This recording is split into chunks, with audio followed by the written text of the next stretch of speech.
What's up guys? Welcome to AnimeKouhai. If you'd like to help me out, please hit the like button and subscribe to my channel.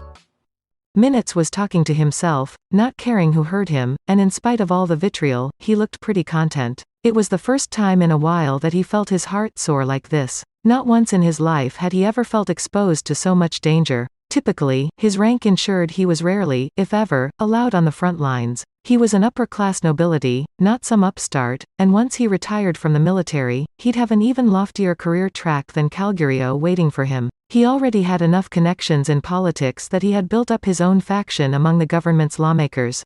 The reason someone like Minitz was still in the military was simply because he had a deeply instilled passion for fighting. He loved to see blood, and now that he had this opportunity, he could go wild to his heart's content. It was easy enough to take the tension off his face. He had been transported to floor 78, one above the floor controlled by a pedo. This was meant to help with analyzing Minitz's abilities, so he pressed along through the empty field, swatting away the insect swarms as he searched for the stairs leading down. I just hate bugs. Just the sight of their legs flitting around all over the place disgusts me. I've got to get out of here, post-haste. With that arrogant remark, Minitz swung his hand over to his side. That alone summoned a mighty gust of wind, breaking down hundreds of insects into dust. That was Oppressor, his unique skill, and it was a pretty straightforward one. From psychological oppression to physically crushing matter, it affected everything in his line of vision. There was no way to escape it. Anything caught in its grasp was turned into scrap, organic or not. He didn't even need to do that theatrical arm wave, either. Just a glance could destroy most anything. The power had made Minitz undefeated in battle up to now. These guys are pretty fragile, aren't they? I'm hardly seeing any resistance at all here. So boring. Wish they'd try a little harder for me. Literally nobody could stop Minitz. He ran into a swarm of over insects on floor 78, but he killed every single one of them. They were no match at all for him. It was over in an instant. Truly, he was invincible, and if you had that kind of power, you'd probably be just as arrogant as him. In a few hours, Minitz found the descending stairwell. Figuring they led to deeper floors, he decided to take a leisurely break atop them.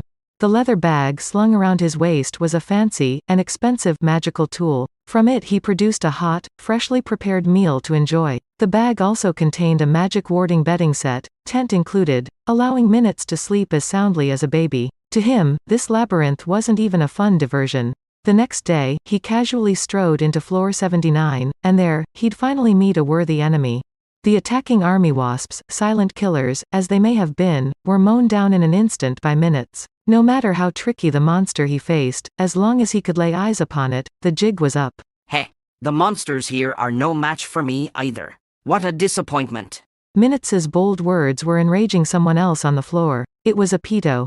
Given his knack for catching enemies no matter how they snuck up on him, Minitz clearly had a keen magic sensibility. In which case, there was no point setting any more army wasps on him, and so the queen herself came onto the scene. You're acting well beyond your abilities, human. Oh, am I? Can you put up a bit of a fight, then?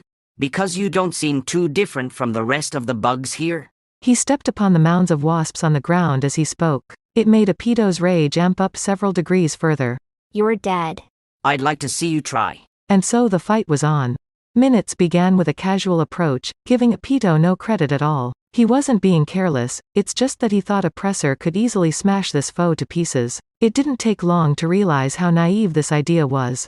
Waves of interference poured over Pedo as she entered his eyesight, placing intense pressure on her. This was actually an invisible gravitational force. Minitz could arbitrarily apply to surrounding matter to give the pull force direction. Using this force, on par with the kind a massive star exerts, he could apply pressure from any direction he pleased, manipulating the pushing and pulling forces to make any object explode or implode. The only way to oppose it was to have a body strong enough not to be affected or to release some kind of directional force that could cancel out the forces acting upon you. Minitz had never run into anyone who could do that, and therefore, he was invincible. It was with that absolute confidence that Minitz unleashed his skill. But the scene he was rewarded with wasn't exactly what he expected. Too late? Minitz had successfully shattered only the afterimage of a pedo. It wasn't that the queen had stumbled upon the true nature of his power. She did, however, notice the directional nature of it. If she moved quickly enough, she surmised, she could escape its area of effect, and it worked. Ha ha ha! Just as I thought, then. Now, can you keep up with my movement? Apito kept going faster and faster, making it hard for Minitz to effectively attack her despite his keen magic sense. But if anything, this inspired Minitz. How interesting. This would be so boring otherwise. Unleashing his abilities to the fullest, Minitz established a force field around himself, walking forward in order to block Apito's way. The queen was forced to fall back. The passageways in this labyrinth were a good 5 yards wide, but attempting to slip past Minitz would get her caught in his force field. Nasty. That's what I was going to say. Neither side gave an inch. After extensive training from Hinata, Apito's moves were sharp and refined. She could even make the paladin captain sweat trying to keep up with her moves, but it didn't mean much if she couldn't come close enough to Minitz to attack. If she ever stopped, she was instantly in danger, one exposure to his pressurizing waves, and she was bound to pay for it. Maybe making myself known wasn't such a good idea after all. If we could retreat back to my royal chamber, I'd be able to fly around much more freely. I don't know how long this man's stamina will hold out, but if I'm going to find a way to win this, I have to drag him back there. Apito's mind was thus made up. There was no shame in retreat here. Apito's basic policy was always to greedily aim for the win, and Minitz didn't mock her at all when she ran away. Realizing it was a strategic retreat, he cautiously gave chase. No need to hurry, better to conserve his strength, rather than overreact here. He. Battle must always be done with a certain elegance. But if someone's going to lose, better to struggle in vain than give up the fight. Minitz sensed something beautiful in Apito. Unlike the other monsters, this was someone who fought with true grace. It's only natural for a fighter to choose a battlefield advantageous to them. He'd never chide her for that. In fact, he was grateful she was doing everything she could in this fight. So he came after her, never underestimating her, always thinking about how he could hunt her down.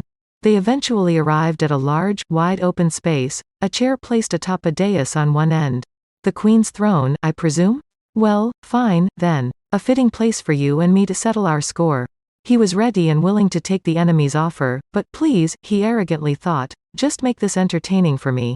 Right. Is the game of tag over now? Yes. By my name as Apito, the insect queen, I will do my very best to entertain you here. Sounds enjoyable. I am Major General Minitz, and I am here to kill you. Ready for round 2? With that bit of bravado, Minitz accelerated. He was taking a wait-and-see approach with his moves before, but now he was serious. He couldn't surpass Apito's speed, but he still wasn't falling behind her at all. But it didn't faze Apito. Rising high into the air, she laid on even more speed, making Minitz look like a fool. That, too, was within Minitz's expectations. No, you don't. You should never underestimate my power. The shout came after he released it. From the very top of the dome-shaped space they were in, an invisible force field descended, trapping Apito. Controlling the gravity within, he kept her flat against the ceiling. Minitz snorted at the distressed Apito. Heh. Oh, does it hurt? Well, I'd like to crush you to death right now, but you're a little too strong for that. Any ordinary monster would have been easily flattened at this distance, but... He came closer to Apito. His power varied depending on the distance away from him, but as he approached, the pressure kept getting higher and higher, easily enough to crush someone as tough as her. Now that Apito was in his sights, he no longer had to unfold his power in every direction. Focusing it all on her, he was practically guaranteed a quick victory. That was a trickier fight than I anticipated, but I guess she was nothing special after all. Although, she did entertain me. I suppose I could repay her with a painless death. Minitz wasn't a fan of tormenting his foes. All he wanted was the rush of the fight and the thrill of the ensuing victory. That was why he wanted to show some mercy to Apito, out of a sense of pure goodwill. But... Don't count me out yet, human. I told you I'd give you my very best.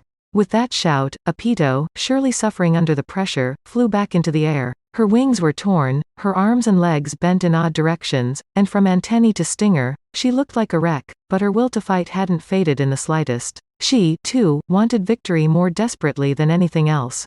Sir Rimuru is watching this battle, too. No matter how pathetic I look doing it, I must expose my enemy's skills, at least. Hehehe. How funny. You think you can expose my power? You'll be dead long before that. Once again, Minitz generated a force field covering himself. With his powers of repulsion and attraction, he could drive away anyone who tried to approach him, keeping them planted to the ground. This was his approach to finishing off Apito, but Apito wasn't going to stay down forever. Soaring up faster than Minitz could perceive her, she kept her distance, trying to avoid being caught in his waves. Having no way to attack him was terribly frustrating, but his opponent didn't have infinite stamina. The limit would have to come sometime, and Apito was just waiting for that moment. Would Minitz get exhausted first, or would Apito run out of steam first? Thus the battle of endurance began. Things only started changing several hours into the contest. Following Hinata's teachings, Apito tried every possible means of attack. Her broken limbs now gone, she continued to desperately fly around on her torn wings, searching for some kind of opening from Minitz. She shot poison stingers at his blind spot. She vibrated her wings to unleash razor-sharp shockwaves. She summoned her army wasps to attack him from all directions, all so she could find something to weaken Minitz's power of interference. What that did was completely wipe out her army wasps. They might have been lower in caste than her, but Apito still summoned them herself. It was impossible not to be disappointed. But even so, she kept on making them continue the suicide attack. Thanks to all that, Minitz was hardly unscathed. The expensive suit he had been wearing was in pitiful shape. All his elegance was stripped off, revealing the increasingly desperate evasive maneuvers he was taking. Ha ha ha ha ha! You seem tired. You too. Honestly, I'm surprised you've held out this long. Didn't I tell you? No matter how pathetic I look doing it, winning is all that matters. And I agree, except I'm the winner here. Both were showing amazingly contrived stoicism. They were both so utterly exhausted that they could barely keep standing, but despite that, they still boasted their strength to each other. You've got a lot of strength. I'll admit that. But you're not completely flawless. Let me promise you this, with my next attack, you're going to die. Apito, floating in midair, made that declaration to Minitz. Her face was stained with her own blood, but she made the statement with a beautiful, radiant smile. Squinting at her, Minitz's lips curled upward. I look forward to that. In that case, let me promise you that my next blow will make all your pain go away. Neither had much strength left. If they both wanted to end it with the next shot, that indicated just how little stamina remained within either of them, so they went back to full speed, not thinking at all about the consequences. Apito's plan was to anticipate which way Minitz's pressure waves would go and change her trajectory just before they hit her, landing a bruising tackle right before he could react. Minitz, meanwhile, anticipated this. The question in his mind was, how much did Apito know about his remaining power? Could she really see when his invisible pressure waves would be launched? That's it for this video, guys. Thank you for always watching my videos and supporting my channel. A big thanks to the AnimeKouhai Patreons who made this video possible. Guy Ensley, Simon Rode, Emperor WSA, Miko Espinosa, George Hage, Stabby Cakes, Alex Yamashita, Purple Derpington, Kevin Matthew, Jovan Ray Hadrake. Thank you so much for helping out. I'll see you guys in the next video.